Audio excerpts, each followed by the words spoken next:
প্রথমে ভিডিওটি দেখো, তারপরে ফানি কমেন্টগুলো পড়ে শোনাচ্ছি।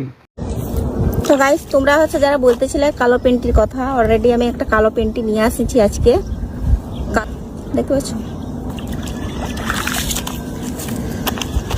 তো হচ্ছে আমি সাবান দিই পেন্টিটা, খুব কারণ কি হচ্ছে এটা অনেকটা নোংরা হয়ে গেছে। কেন হচ্ছে আমি বলছি যে এত নোংরা হয়ে যে পেন্টি, এইটা হচ্ছে কালো পেন্টি, বুঝছো? বেশ ভালো করে নাকি তাও তো বুঝতে পারি না কোনটা কালো কোনটা ব্রাউন। তো দেখছো কত নোংরা হয়েছে গাইস। যথাযথ আমি জায়গা করে বসে গিয়ে ধুলাই আরে ছোট ছানালো অধিক। তো যাই হোক, এগুলো এখন কাচতে হবে আমাকে খুব ভালো করে। রোদটা চলে গেল, অনেক বেলা হয়ে গেছে, 2-2:30 কেজি বাজছে। তো এত নোংরা বেরাচ্ছে, দেখতে পেয়েছো?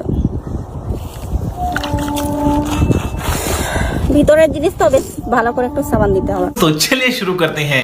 বন্ধুরা, এই কমেন্টটা আমি পড়ে শোনাতে পারবো না, তোমরা পড়ে নাও। তোমার মাল লেগে আছে। আমার তো দাঁড়িয়ে গেছে। ভিতরের প্যান্ট এত ময়লা হওয়ার কথা না, প্যান্ট দিয়ে কিছু মোচা হয়েছে। रुको जरा सबर करो। উপরের দুটো কি?